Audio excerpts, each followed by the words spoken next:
There's a record high of Americans dying because of the pandemic effect on food deserts.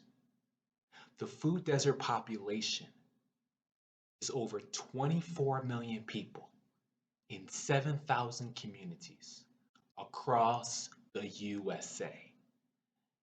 And many Americans are dying as a result of weak immunity.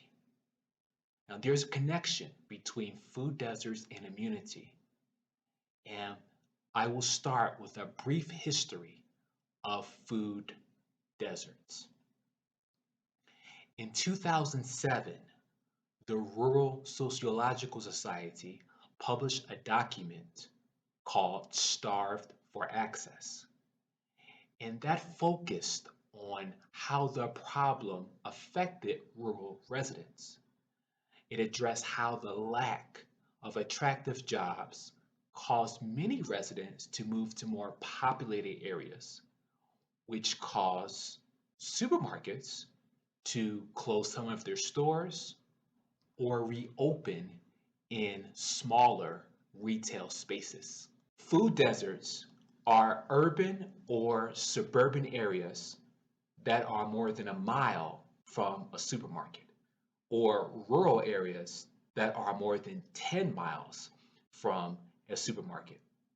These areas are problematic because they have limited access to affordable, nutritious food. As a result, residents of these areas suffer from health problems like obesity and other illnesses resulting from nutritional deficiencies. So, what has the government done?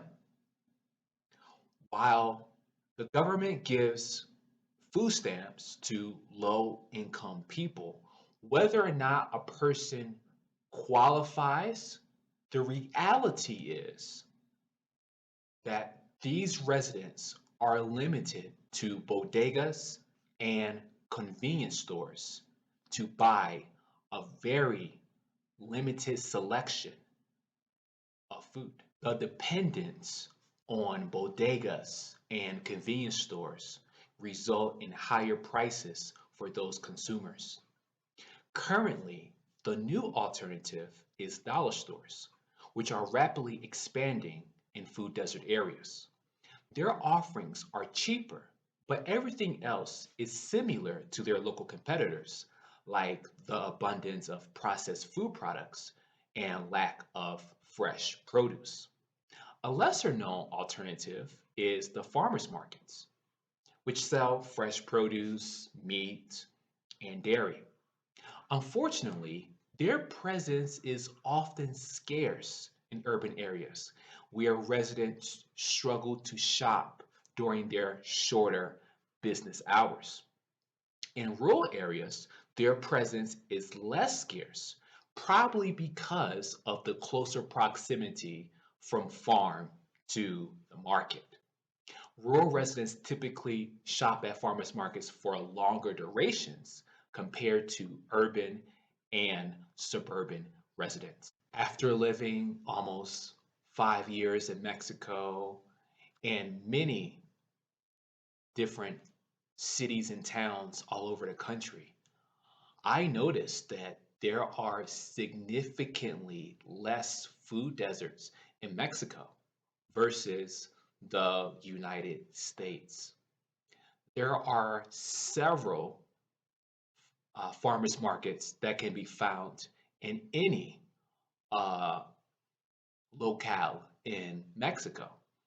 Some are bigger while others are smaller, but fresh produce is not scarce. You can always get a variety of fruits and vegetables throughout Mexico. In Mexico, there are the bodegas and convenience stores, but I see that these communities still have an advantage because they can still buy local fruits and vegetables at several farmers markets in their community. versus in the US, the only things that the food desert residents can buy are what is being sold at the convenience stores and the bodegas, which are often products that have high salt, high sugar, high fat, additives, preservatives, many things that result in nutritional deficiencies that often cause disease. Many people died from the pandemic virus, and 75% of the people that died had at least 4 comorbidities. But don't just take my word, hear it from the CDC director. The overwhelming number of deaths, over 75%, occurred in people who had at least 4 comorbidities. So really these are people who were unwell to begin with. She said they were already unwell.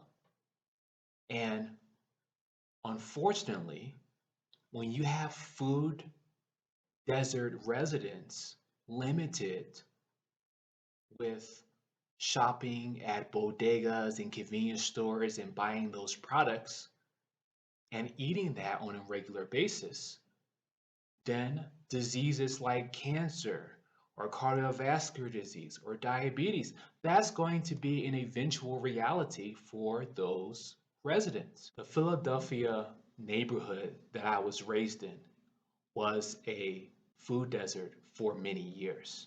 That experience inspired me to finish what I started, which was my Master Herbalist program. Now that I have my Master Herbalist certification, not only can I help food desert residents with health problems, but I can help many more people. If you also want to help people with their health, I invite you to join me in the Healing Arts Collective. It's a nationwide network of holistic health professionals that offer their services at a sliding scale rate for people in need. I, as a herbalist, am a practitioner on the platform, and there are also nutritionists, health coaches, physical therapists, and other holistic health professionals. It's a great way to make money online. And if you want to learn more, copy and paste the video link in the video description into the browser, and you can learn more and join the collective. I hope to see you in the collective. Stay tuned for part 2 of this topic of the pandemic effect on food deserts, where I will explore this topic more. You want to be notified? Be sure you subscribe so you don't miss that video. As always, it's my intention for you to reach the finish line. And until next time, I hope you are reaching the finish line.